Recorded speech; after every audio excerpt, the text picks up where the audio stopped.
et bienvenue sur Entrepreneuses en maternité, le Basecamp, le podcast dédié aux femmes entrepreneuses qui se préparent à l'aventure incroyable et parfois déroutante de la maternité. Je suis Julie, online business manager spécialisée dans la structuration d'entreprises des femmes entrepreneuses qui se préparent à devenir maman. Et je suis passionnée par l'idée d'aider les femmes à concilier l'entrepreneuriat avec leur vie de maman. Dans ce podcast, je t'accompagne pas à pas pour organiser ton entreprise, anticiper les défis de la maternité et vivre cette transition avec sérénité pour profiter à 100% de ton congé maternité. Tu y trouveras des conseils pratiques, des outils concrets et des histoires inspirantes pour te permettre de prendre soin à la fois de ton business et de toi-même à l'approche du congé maternité. Alors que tu sois déjà maman ou sur le point de le devenir, installe-toi confortablement. Ici, c'est ton camp de base, un espace pour réfléchir, planifier et avancer avec confiance vers ton congé maternité. Hello, bienvenue dans ce nouvel épisode. Je suis super contente de te retrouver pour un nouvel épisode pour continuer notre série sur les droits et les démarches de ton congé maternité en tant qu'entrepreneuse. Dans les épisodes précédents, on a vu un petit peu en détail tes droits et tes démarches pour obtenir tes indemnités de congé maternité en fonction de ton statut. On a vu aussi les différentes démarches administratives à réaliser étape par étape en fonction de là où tu te situes en termes de trimestre de ta grossesse. Donc si tu les as pas encore écoutées, je t'invite vivement à aller les écouter avant d'écouter cet épisode pour que tu puisses déjà avoir un peu les bases sur tes différentes démarches et tes différents droits en tant qu'indépendante pour ton congé maternité. Aujourd'hui, on va s'attarder sur un sujet qui est aussi tout aussi important que les épisodes précédents et qui préoccupe beaucoup d'entrepreneuses en général. C'est comment gérer l'aspect financier de son congé maternité. Comment maximiser finalement les aides auxquelles tu as le droit en tant qu'indépendante pour profiter au mieux de ton congé maternité?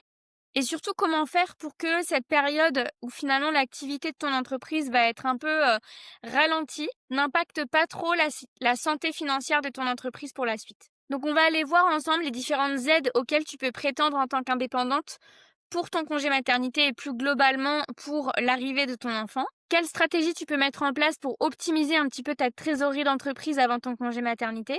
Et comment éviter aussi certains pièges qui pourraient te mettre en difficulté financière pendant cette période du congé maternité. Que tu sois à quelques mois de ton congé maternité ou que tu sois au tout début ou même en projet maternité et que tu commences à te renseigner, cet épisode va te donner vraiment les clés pour que tu puisses anticiper au mieux avec le temps qui te reste avant ton congé maternité. On est parti! Donc au-delà des indemnités de base dont on a déjà parlé dans un épisode précédent, on va voir un peu les différentes aides auxquelles tu peux prétendre. Donc dans le premier épisode, on est venu voir en détail un petit peu les indemnités de base auxquelles tu peux avoir le droit en fonction de ton statut social, que tu sois travailleuse non salariée ou que tu sois dirigeante assimilée salariée. Mais ces indemnités, c'est un peu que la partie un peu immergée de l'iceberg, on va dire. Il y a d'autres aides qui parfois sont méconnues ou auxquelles tu vas pas forcément penser qui existent et qui peuvent vraiment t'apporter une aide significative pendant ton congé maternité, mais aussi au-delà de ton congé maternité, pour te permettre de reprendre professionnellement un petit peu plus sereinement. Donc déjà, on va parler des aides de la CAF qui sont disponibles pour toutes les mamans, qu'elles soient indépendantes ou salariées. Déjà, il y a la prime à la naissance qui est un coup de pouce financier qui est non négligeable. En 2025, parce que les prix évoluent chaque année en fait, en 2025, cette prime à la naissance, elle est de 1084 € et elle est versée au 7e mois de grossesse. Évidemment, cette prime, elle est soumise à conditions de ressources en fonction de ton foyer, en fonction du nombre d'enfants dont tu as la charge. Mais en général, les plafonds sont assez élevés, donc n'hésite pas à aller regarder, faire une simulation sur la CAF pour vérifier si tu peux prétendre à cette prime de naissance ou pas. Ensuite, il y a l'allocation de base de la PAJE, la prestation d'accueil des jeunes enfants, PAJE, qui peut ensuite prendre le relais. Donc c'est une aide qui est versée mensuellement jusqu'aux 3 ans de ton enfant et qui s'élève à 196 € par mois au taux plein et à 98 € par mois à taux partiel en 2025. Donc évidemment, c'est encore des montants à aller vérifier en fonction de l'année où tu écoutes cette vidéo. Donc sur la durée, ça peut vraiment faire une aide quand même significative en sachant qu'elle est perçue quand même tous les mois jusqu'aux 3 ans de l'enfant. Donc en tout cas, sache que si c'est ton premier enfant, c'est des aides qui sont pas automatiques. Il faut que tu en fasses la demande auprès de la CAF. Par contre, si c'est ton deuxième enfant, tu n'auras pas forcément de démarche complémentaire à faire à partir du moment où tu as déclaré ta grossesse, tu as fait ta déclaration de grossesse, la CAF, va te proposer en fonction évidemment de tes revenus, ces aides de manière automatique. Ensuite, il y a d'autres dispositifs qui peuvent aussi t'aider. Alors ça concerne pas forcément directement le congé maternité, mais c'est plutôt une aide, on va dire, à la reprise de ton activité professionnelle, qui concerne la garde de ton enfant, le moyen de garde de ton enfant en fonction de, tes préférences, de tes choix, de tes disponibilités et cetera. Il y a le complément libre choix mode de garde, c'est le CMG, qui est une aide qui peut venir, couvrir une partie des frais, de garde de ton enfant en fonction de, ce que tu choisis en fait, de la personne ou de l'établissement que tu choisis pour garder ton enfant. Donc ce montant-là, il varie en fonction des revenus, de ton foyer. Si jamais tu as ton compagnon, ta compagne et cetera qui, perçoit aussi un salaire, vous allez avoir un salaire, mutualisé en fait au niveau du foyer. Donc c'est, un montant d'aide qui va varier en fonction, de tes revenus du foyer, en fonction de l'âge de ton enfant et en fonction du mode de garde qui est choisi. Donc en 2025, c'est une aide qui peut aller jusqu'à à peu près 1 000 € par mois pour un enfant de moins de 3 ans qui est gardé par une assistante maternelle ou une microcrèche. Il y a aussi certaines mutuelles et certaines prévoyances qui proposent, des primes ou des montants, lors d'une naissance. Donc c'est pas toujours le cas, mais je t'invite vraiment à aller, regarder un petit peu les petites lignes de ton contrat ou tout simplement, contacter, ton conseiller ou ta conseillère pour avoir plus d'informations. Parce qu'il y a certaines mutuelles ou prévoyances qui proposent des forfaits maternité, par exemple, qui peuvent couvrir notamment des frais qui sont pas forcément remboursés par la sécurité sociale, comme, par exemple, certaines séances de préparation à l'accouchement, de l'homéopathie, des séances de soutien psychologique, pendant le postpartum. Donc vraiment, je t'invite à vérifier les prestations que propose ta mutuelle, que tu pourrais avoir de bonnes surprises en fonction de la mutuelle que tu as choisie, avant ta grossesse. Il y a aussi des aides de la région ou des collectivités ou des départements qui existent en fonction de là où tu habites. Donc vraiment, renseigne-toi au maximum sur ce qui est proposé. Parfois, c'est des aides qui sont dédiées justement aux entrepreneuses indépendantes, parce que, la région, le département ou même ta ville parfois a vraiment, une démarche hyper poussée, en termes d'entrepreneuriat et propose des aides particulières pour les indépendantes. Donc renseigne-toi auprès de tes collectivités, de ta région, de ton département et même de ta ville, pour voir s'ils proposent des choses pour les indépendantes. Et si tu as souscrit à une assurance perte d'exploitation, par exemple, ou à une prévoyance, vérifie aussi que ton contrat peut couvrir, par exemple, la maternité. Il y a certaines prévoyances qui couvrent la maternité, d'autres pas. Et donc, il y a certaines assurances qui peuvent, venir compléter les indemnités pour essayer de te rapprocher un peu de ton revenu habituel. Par exemple, il y a certaines prévoyances qui vont couvrir si tu es dans un état pathologique, je crois que ça s'appelle, donc tu es en arrêt maladie, en fait, finalement, pendant ta grossesse, et ben, normalement, en fonction de ce que tu as prévu dans ton contrat prévoyance, tu as ta prévoyance qui peut prendre le relais pour te verser un revenu puisque tu ne peux plus travailler, étant en arrêt, maladie pour ta grossesse. Donc vraiment pour pouvoir maximiser ces aides, en fonction de ta situation, je t'invite vraiment à aller faire des simulations sur le site de la CAF et de la CPAM parce que leur simulateur, il va prendre en compte ta situation familiale, tes revenus, ton nombre d'enfants à charge, etc.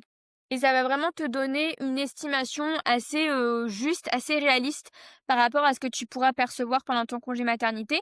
Donc ça va vraiment te permettre de pouvoir un peu anticiper, ce que tu vas pouvoir percevoir pendant ton congé maternité, combien il va te manquer, pour pouvoir éventuellement, compléter le reste avec de la trésorerie personnelle. Et je t'invite aussi à conserver vraiment tous tes justificatifs de revenus, tes déclarations d'URSSAF, et cetera, pour les avoir sous la main quand tu en auras besoin, plutôt que d'aller les chercher partout sur différents sites, au moment où tu as besoin de donner une réponse ou de faire, ta simulation. De te créer vraiment un dossier dédié à ton congé maternité et à tes indemnités de congé maternité ou les aides potentielles pour que tu aies toutes les informations, à disposition dans un seul dossier, sans avoir à aller, ouvrir 50 fenêtres sur ton navigateur web pour, retrouver toutes ces informations. Et aussi, je t'invite à anticiper au maximum tes demandes parce qu'il y a certaines demandes qui nécessitent, un temps de traitement qui peut être assez long. On est dans l'administration française, donc c'est pas toujours hyper, hyper réactif. Donc je t'invite vraiment à anticiper tes différentes demandes. Par exemple, le CMG, l'aide choix mode de garde, que tu vas pouvoir percevoir, en fonction du moyen de garde de ton enfant, il doit être demandé dès le premier mois de garde de ton enfant pour qu'il soit rétroactif. Donc, ne te limite pas en fait juste aux indemnités de congé maternité qui sont proposées parce qu'il y a d'autres, forfaits financiers qui sont proposés pour, la suite de ton congé maternité, pour la garde de ton enfant, des primes à la naissance, sous condition de revenu. Donc vraiment, renseigne-toi pour pouvoir maximiser toutes les aides que tu peux percevoir pendant ton congé maternité et pour la suite à l'arrivée de ton enfant. Ensuite, j'ai envie de te dire que la santé financière de ton entreprise, elle se prépare finalement un peu bien en amont de ton congé maternité. Les mois qui vont précéder ton absence, ils vont être hyper importants pour que tu puisses te constituer un peu un matelas de sécurité financier qui va te permettre de traverser beaucoup plus sereinement cette absence, ces mois de ralentissement dans ton activité, où tes revenus professionnels, ils seront potentiellement réduits pendant ce temps. Donc, on va déjà commencer par évaluer précisément quels sont tes besoins. Donc déjà, je te conseille de commencer par un prévisionnel personnel qui va lister toutes tes dépenses privées mensuelles.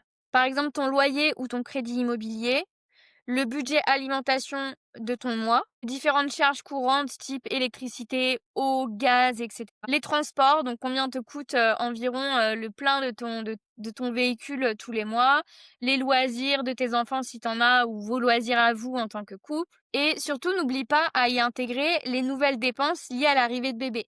Donc par exemple, le lait artificiel si tu dois acheter du lait artificiel, les couches, les produits pour bébé, le mode de garde que tu as choisi, donc combien ça va vous coûter par mois, desquels tu vas déduire les potentielles aides financières de la CAF que tu vas percevoir. Ce prévisionnel personnel, il va vraiment te permettre d'identifier un peu quels vont être tes besoins financiers tous les mois pour maintenir ton niveau de vie. Ensuite, je t'invite à réaliser un prévisionnel professionnel qui va recenser toutes les charges fixes de ton entreprise qui vont continuer à tomber pendant ton absence. Donc, par exemple, un loyer de bureau si tu loues un bureau, les abonnements à tes différents outils que tu utilises pour le bon fonctionnement de ton entreprise, tes assurances, donc mutuelle, prévoyance, responsabilité civile, les différentes cotisations que tu dois continuer de verser. Par exemple, si tu déclares ton chiffre d'affaires tous les mois ou tous les 3 mois, tu vas être prélevé le mois suivant ou le trimestre suivant. Donc, il faut pouvoir anticiper ce montant-là pendant ton absence. Les salaires de tes employés si tu as des employés, les honoraires de tes freelances si tu délègues à des freelances. Donc la somme de ces deux prévisionnels, ton prévisionnel personnel et ton prévisionnel professionnel, multiplié par la durée de ton congé maternité, donc en général 3 ou 4 mois. Et en général, je t'invite à ajouter 2 mois supplémentaires pour voir venir un petit peu en fonction de ton retour. Ça va te donner une idée un peu du matelas financier dont tu aurais besoin idéalement pour couvrir cette période d'absence de ton congé maternité avec une petite marge supplémentaire des 2 mois pour anticiper un petit peu ton retour et une reprise d'activité qui serait pas forcément au top du top dès le début. Une fois que tu as déterminé ce montant global, je t'invite à soustraire un peu les indemnités que tu vas percevoir en tant que TNS ou en tant que dirigeante assimilée salariée, donc les indemnités journalières et l'allocation forfaitaire de maternité pour les TNS. Et la différence avec ce montant prévisionnel moins ces indemnités, ça va te donner le montant que tu dois idéalement provisionner avant ton départ en congé maternité pour ne pas être surstressé par toutes les dépenses qui vont continuer de tomber pendant ton congé maternité. Donc pour constituer cette réserve, ce matelas sécurité, il y a plusieurs choses que tu peux mettre en place avant ton absence. Déjà, c'est d'intensifier ton activité si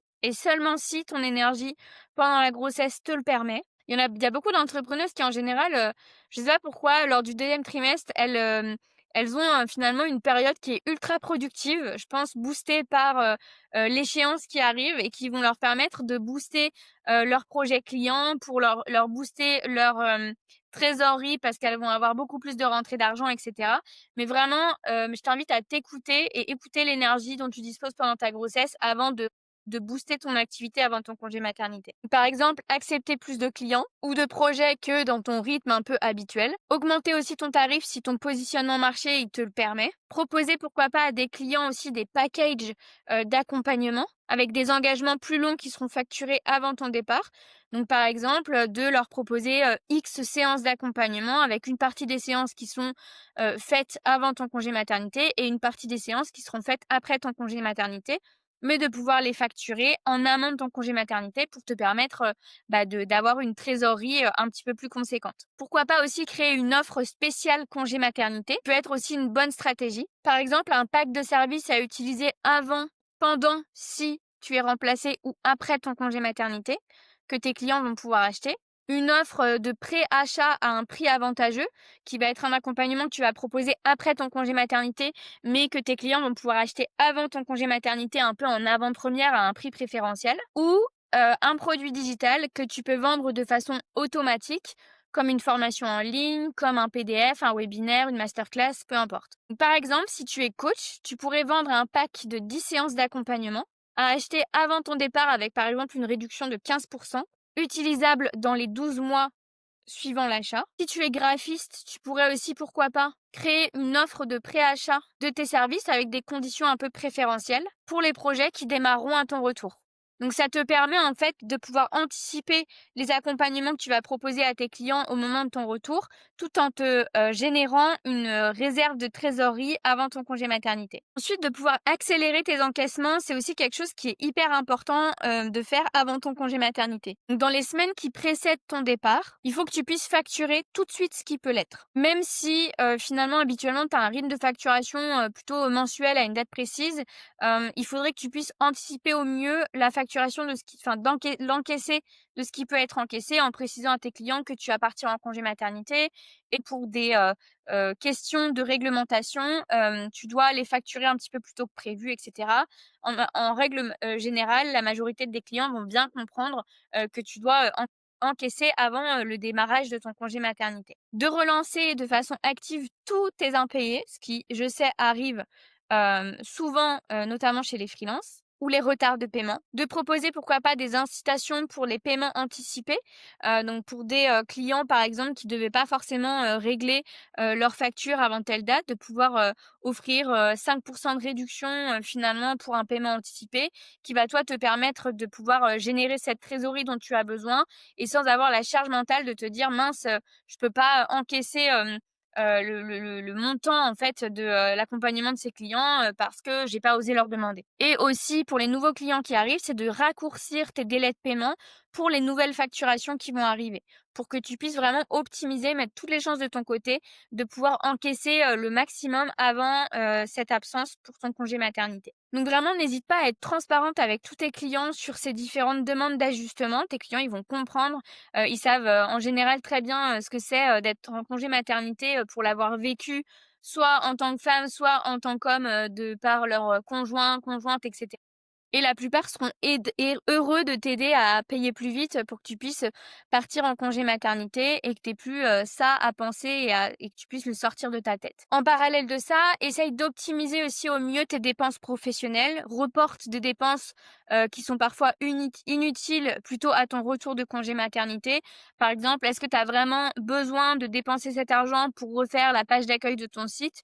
Ou est-ce que tu peux finalement attendre ton retour de congé maternité pour effectuer cette dépense? Identifie aussi les dépenses, les abonnements aux outils dont tu ne pourrais pas forcément avoir besoin pendant ton absence pour essayer de réduire au maximum tes charges fixes pendant tes mois d'absence. Un autre aspect important, c'est aussi ta protection sociale personnelle, auquel on ne pense pas forcément. Mais avant ton départ, c'est hyper important que tu puisses vérifier auprès de ta mutuelle qu'elle offre une bonne couverture de tes frais liés à la maternité, liés à la grossesse de manière générale de toute façon et à la naissance.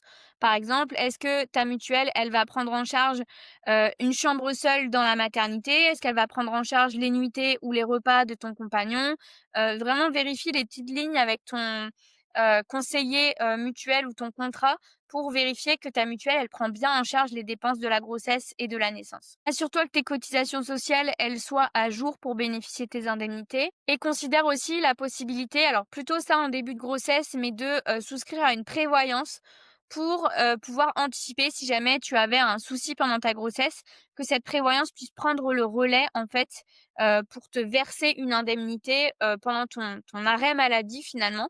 Euh, du fait que tu puisses pas forcément, tu sois pas en mesure de continuer ton activité d'ici la naissance. Donc par contre, une prévoyance, elle prend pas, elle verse pas d'indemnité, pour ton congé maternité. Ça, c'est vraiment la CPAM qui prend le relais.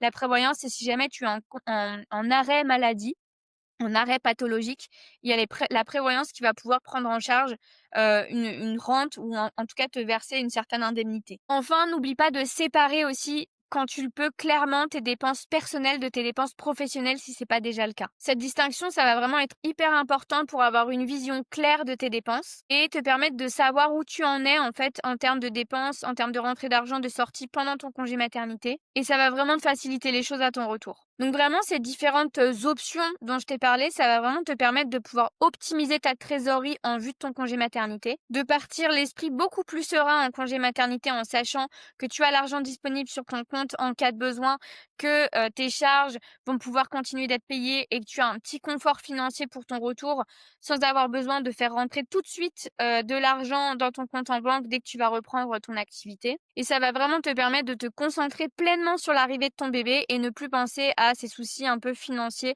liés à ton entreprise.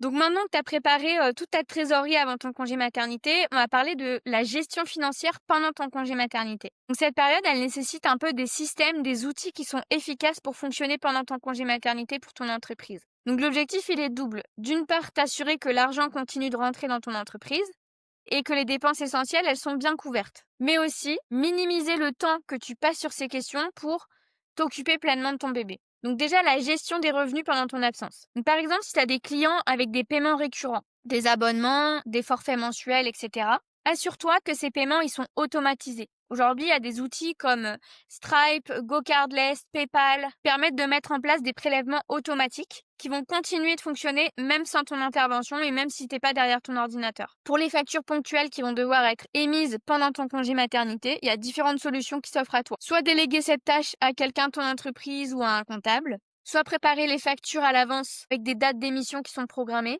ou d'utiliser un logiciel de facturation qui vont permettre la programmation ou la génération automatique de factures. Par exemple, il y a Pennylane qui offre cette possibilité, il y a QuickBooks aussi, et qui peuvent vraiment te faciliter clairement ce process. Pour les relances des impayés, ce qui peut arriver clairement pendant ton absence, il y a plusieurs solutions aussi que tu peux choisir. Il y a automatiser les relances via ton logiciel de facturation. La plupart des outils aujourd'hui proposent ces fonctionnalités. Déléguer cette tâche à un ou une assistante virtuelle qui va s'occuper de relancer les impayés. Ou prévoir aussi une incitation au paiement rapide comme on en a parlé un petit peu plus tôt, avec une remise pour paiement anticipé. Ils vont réduire évidemment le besoin de relance que tu vas devoir faire. Ensuite, on va passer à la gestion des dépenses pendant ton congé maternité. Donc pour tout ce qui est dépenses récurrentes, donc tes abonnements d'outils, le loyer, les rémunérations ou les honoraires de personnes à qui tu vas déléguer les missions, je t'invite à vraiment vérifier avant ton congé maternité qu'elles sont bien automatisées via des prélèvements ou des virements automatiques. Vérifie aussi que ton compte bancaire professionnel il est suffisamment approvisionné pour couvrir toutes ces charges pendant toute la durée de ton absence. Et pour des dépenses ponctuelles qui pourraient intervenir pendant ton absence, définis clairement qui est autorisé à engager des dépenses pendant ton absence si jamais tu délègues des choses dans ton entreprise, quels sont les plafonds de dépenses qui sont acceptables sans ton approbation et comment ces dépenses elles doivent être documentées et classées pendant toute ton absence pour que tu puisses les retrouver facilement à ton retour. Si tu délègues par exemple la gestion financière à quelqu'un pendant ton congé maternité, tu peux aussi utiliser une carte bancaire professionnelle avec un plafond de virement limité, avec des solutions par exemple comme Conto qui vont permettre de créer des cartes bancaires virtuelles avec des limites de dépenses spécifiques. Et n'oublie pas aussi que les obligations fiscales et sociales, elles vont pas s'arrêter pendant ton congé maternité. Donc il va falloir que tu puisses les gérer efficacement. Donc je t'invite vraiment à faire un calendrier de toutes les échéances qui vont tomber pendant ton absence. Donc par exemple, tes déclarations à l'URSSAF, tu vas continuer de devoir les faire. Soit si tu déclares tous les mois, si tu déclares tous les trimestres, tu vas devoir te noter un peu tes deadlines, tes dates pour aller déclarer zéro, en tout cas en chiffre d'affaires pour pas continuer de payer d'URSSAF puisque tu ne vas rien percevoir. Mais tu vas quand même devoir aller déclarer à zéro tous les mois ou tous les trimestres. Donc ça, il faut que tu puisses avoir les dates en tête. Donc, configurer des rappels automatiques sur ton téléphone, par exemple, plusieurs jours pour ne pas oublier la date butoir un petit peu. De pouvoir préparer en avance tes déclarations si c'est du contenu qui peut être prévisible. Et de déléguer clairement qui va être responsable de telle déclaration si jamais tu peux pas le faire toi-même. Il faut que finalement, à ton retour, si jamais tu as délégué tous ces éléments en fait à quelqu'un de ton entreprise, il faut que tu puisses retrouver tous ces éléments de façon claire, qui soient bien classés dans un document pour que tu n'aies pas de surprise ou que tu ne doives pas aller rechercher à droite à gauche dans tes emails pour retrouver toutes ces déclarations et tous ces documents. Donc même avec la meilleure préparation en amont de ton congé maternité, il y a certains pièges financiers qui peuvent apparaître malgré tout pendant ton absence, malheureusement. De les connaître à l'avance, ça va vraiment te permettre de les éviter et de préserver la santé financière de ton entreprise. Le premier piège, c'est de sous-estimer le montant nécessaire pour la délégation pendant ton absence. Le coût global finalement qui est lié à ton remplacement. Lorsqu'on délègue pour la première fois certaines tâches, en général, on a tendance à sous-estimer le temps que ça va demander à la personne qui va reprendre ses missions. Et donc le budget nécessaire pour les réaliser correctement. Parce que finalement, toi tu fais les choses vite, tu sais exactement comment les faire, mais la personne qui va reprendre tes missions, elle va potentiellement prendre plus de temps. Oui, la personne, elle va venir te remplacer pendant ton congé maternité, mais il va y avoir toute la phase en amont, la phase de passation, de formation, de transition, qu'il va aussi falloir intégrer dans ton budget de délégation. Donc, je t'invite vraiment à prévoir un peu une marge de sécurité d'au moins 20% supplémentaire par rapport à ce que tu as prévu pour ta délégation, pour pallier un petit peu au temps supplémentaire qui serait nécessaire, de définir clairement le périmètre des missions qui sont déléguées pour éviter les dérapages financiers et d'éviter un trop grand nombre d'heures sur lesquelles tu n'aurais pas de contrôle, de mettre en place un suivi du temps passé, surtout dans les premières semaines, pour voir que ça déborde pas trop. L'idée, c'est pas du tout de fliquer la personne à qui tu vas déléguer les tâches, mais vraiment de t'assurer que les choses sont comprises pour perdre le moins de temps possible et pour vraiment optimiser les dépenses que tu vas faire pour la délégation de certaines de ces missions. Un deuxième piège, c'est de négliger les échéances fiscales et sociales parce que, comme on le disait, ces obligations, elles disparaissent pas pendant ton congé maternité, évidemment. Et il y a des pénalités de retard qui peuvent être hyper importantes si jamais tu loupes ces échéances. Donc il faut que tu puisses avoir un calendrier de toutes tes obligations pendant ton absence, que tu saches exactement qu'est-ce qui va tomber quand, de te configurer des alertes par mail, par SMS, sur ton agenda téléphone, etc. Si possible, de provisionner les montants en amont sur ton compte bancaire. Par exemple, le prélèvement de la TVA, le prélèvement de l'URSSAF qui se fait pas au mois T, mais qui va se faire en général à un mois ou plusieurs mois d'intervalle. Et désigne aussi clairement dans ton équipe, si jamais tu délègues, qui est responsable des déclarations, des paiements, etc.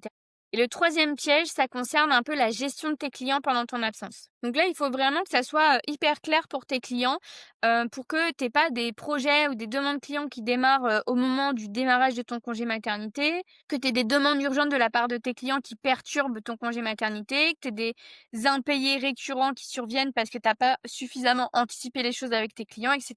Donc pour éviter ces situations avec tes clients, il faut que tu puisses vraiment communiquer de manière hyper transparente sur tes dates de congé maternité suffisamment en amont avec tes clients, avec plusieurs rappels parce que ton client il a d'autres chats à fouetter, peut-être qu'il travaille avec d'autres prestataires, donc il va falloir que tu lui rappelles plusieurs fois tes dates de congé maternité pour que ça rentre un petit peu dans son cerveau et qu'il soit au courant. Termine aussi tous tes projets clients au moins une semaine avant ton départ prévu pour que tu puisses avoir une petite marge de manœuvre si jamais il y a des petits retards ou si tu as des questions de la part de tes clients. Mets en place un processus automatique pour la relance des paiements de tes clients pour que tu n'aies pas à le faire et que tu n'aies pas la charge mentale de le faire et que tes clients le fassent instinctivement puisqu'ils ont reçu déjà plusieurs relances. Et prévois surtout qui va gérer les demandes entrantes et les demandes urgentes pendant ton congé maternité si jamais c'est quelque chose que tu délègues. Un autre piège, c'est aussi d'oublier toutes les petites dépenses professionnelles qui peuvent finalement arriver à un montant assez conséquent tous les mois si jamais tu les as pas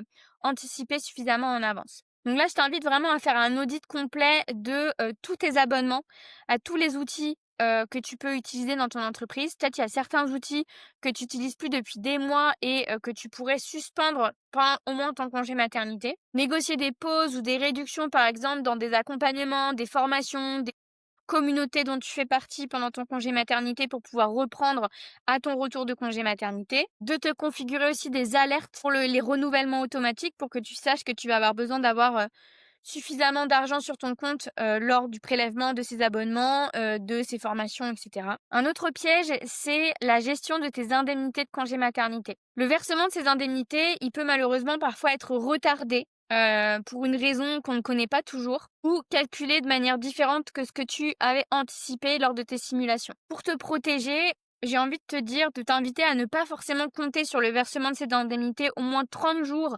après le démarrage de ton congé maternité, d'aller vérifier régulièrement l'état de ton dossier sur ton compte de la CPAM pour voir où en est le traitement de ton dossier, de conserver une copie de tous les documents envoyés pour pouvoir les renvoyer rapidement si jamais on t'en fait la demande, et de prévoir un coussin financier pour faire face à ces retards éventuels de versement, pour ne pas te retrouver un peu le bec dans l'eau, avec les dépenses qui continuent de tomber dans ton entreprise, alors que tes indemnités, elles, ne sont pas tombées. Et un autre piège, c'est aussi l'absence de protection, si jamais il t'arrivait quelque chose de grave pendant ou après ton congé maternité, et qui, en fait, quelque chose qui se passerait et qui devrait prolonger finalement ton arrêt après ton congé maternité. Donc pour anticiper ces situations, je t'invite à vraiment déjà souscrire à une prévoyance si c'est pas déjà fait. Vérifier ta couverture d'assurance, couverture mutuelle, prévoyance, responsabilité civile professionnelle. T'assurer que tu as tout ça pour pouvoir prendre le relais si jamais tu en aurais le besoin. Envisager éventuellement une assurance perte d'exploitation si ton activité est particulièrement exposée, et peut-être de constituer un fonds d'urgence un peu plus important que ce que tu aurais prévu en cas d'urgence vitale après ton congé maternité. Enfin, un autre piège, c'est aussi de ne pas prévoir suffisamment le côté financier de ton retour de congé maternité. Ta reprise après ton congé maternité, ça peut nécessiter éventuellement des investissements, nouvelle campagne marketing par exemple pour te relancer, ou un temps de remontée en puissance où tu vas continuer de devoir déléguer à certaines personnes qui ont pris ton relais pendant ton absence et qui vont nécessiter finalement de devoir être payées plus longtemps que prévu, parce que tu n'as pas ni l'énergie, ni l'envie, ni le temps de te remettre pleinement à fond dans ton activité. Donc là, dans ton plan prévisionnel professionnel dont on a parlé, je t'invite vraiment à intégrer une période tampon qui va prendre en compte en fait ton retour progressif dans ton entreprise et qui va pouvoir prendre la suite après ton congé maternité. De provisionner un budget spécifique pour ta relance d'activité par exemple. D'anticiper aussi les premiers frais de garde de ton enfant, arriveront peut-être, sûrement en même temps que ta reprise d'activité, et de prévoir à minima une petite stratégie commerciale, alors c'est un grand mot, hein, mais qui va te permettre de relancer rapidement des clients, des prospects, sur tout ce que tu as mis en place pendant ton congé maternité pour pouvoir faire rentrer de l'argent assez rapidement au moment de ton retour. Donc en identifiant ces différents pièges à l'avance et en mettant en place des solutions qui sont adaptées, tu pourras vraiment vivre un congé maternité qui est plus serein, en essayant d'éviter au maximum ces situations.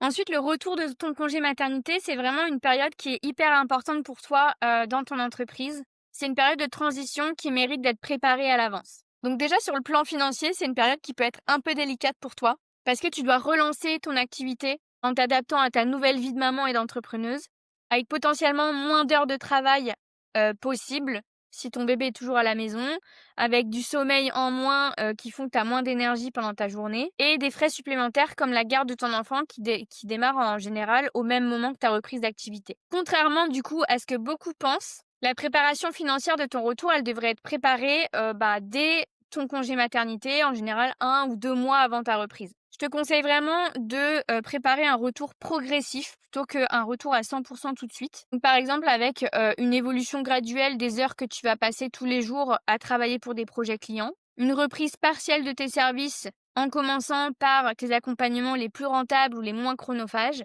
un rythme aussi adapté éventuellement à tes contraintes familiales, peut-être travailler 3 ou 4 jours semaine plutôt que 5 dès le début. Et cette progressivité, finalement, ça va te permettre de vraiment de te réadapter à ce nouveau rythme de vie avec un bébé en bas âge avec toi, à ton énergie, ta propre énergie, avec un manque de sommeil, un manque d'énergie, etc.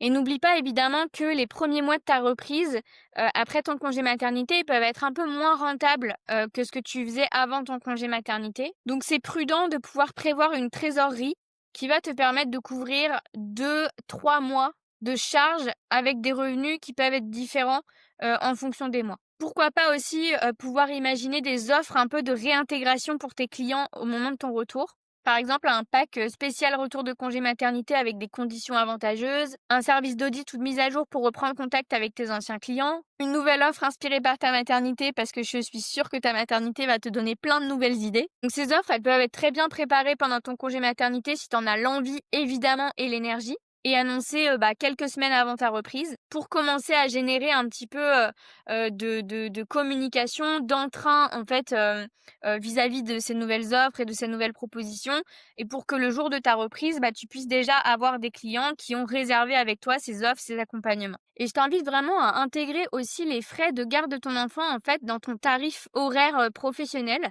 Parce que, ces frais de garde d'enfant, ça peut rentrer clairement dans tes charges professionnelles, qui sont liées à ton activité professionnelle puisque, tu décides de travailler, de ne pas garder ton enfant et donc ça te coûte de l'argent. Donc tu peux calculer précisément combien ça te coûte 1 heure de garde pour ton enfant et d'intégrer ce coût dans ton calcul horaire professionnel pour augmenter tes prix d'accompagnement. Parce que rappelle-toi que le choix libre mode de garde, si jamais par exemple tu fais appel à une assistante maternelle, ça va couvrir une partie des dépenses, mais rarement la totalité des dépenses. Ensuite, si tu as délégué certaines tâches ou certaines missions pendant ton congé maternité, c'est, le moment de ton retour, c'est le bon moment de faire le point un petit peu de ce qui a fonctionné, moins bien fonctionné, qu'est-ce qui pourrait être optimisé et de décider ce que tu décides de garder en délégation, ou ce que tu décides de reprendre dans les missions que tu avais déléguées, pendant ton congé maternité. Et donc je t'invite vraiment à te poser différentes questions, en fait, pour décider, de cette délégation. C'est quelle tâche te rapporte vraiment le plus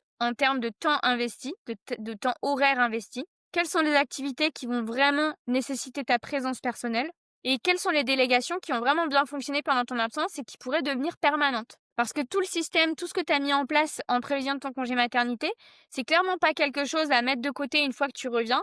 C'est des systèmes que tu peux, et que je t'invite à, optimiser et à conserver dans ton entreprise pour vraiment, garder plus de temps pour toi, pour gagner en autonomie, pour faciliter, le temps, que tu as de disponible pour toi, pour ton enfant, pour d'autres, envies professionnelles à ton retour de congé maternité. Donc le fait de préparer au mieux ce retour, ça va te permettre de reprendre ton activité avec plus de confiance, avec plus de sérénité, en préservant à la fois ta santé financière, la santé financière de ton entreprise et ta qualité de vie de jeune maman. Donc on arrive au terme de ce nouvel épisode sur tes droits et tes démarches au congé maternité. J'espère que cet épisode il t'a été utile sur les différents conseils et la gestion de ta santé financière, en vue de ton congé maternité et que surtout ça t'a rassuré sur ta capacité à pouvoir vivre pleinement, cette, absence en toute sérénité. Si cette série t'a été utile, n'hésite pas à la partager à d'autres mamans entrepreneuses qui pourraient en avoir besoin. Je t'invite aussi à télécharger mon dashboard Notion 100% gratuit pour préparer ton entreprise à ton congé maternité. Pour le télécharger, le lien est dans la description de l'épisode. Et si, ça te dit de pouvoir être accompagnée aussi avec un collectif, une communauté de femmes entrepreneuses dans la même situation que toi sur la préparation de ton congé maternité et la reprise de ton activité, n'hésite pas à aller voir, toutes les informations en description de cet épisode sur, ma nouvelle offre, le Basecamp Maternité qui va sortir très bientôt. Prends soin de toi et de ton petit bout en construction et je te dis à très vite dans un nouvel épisode.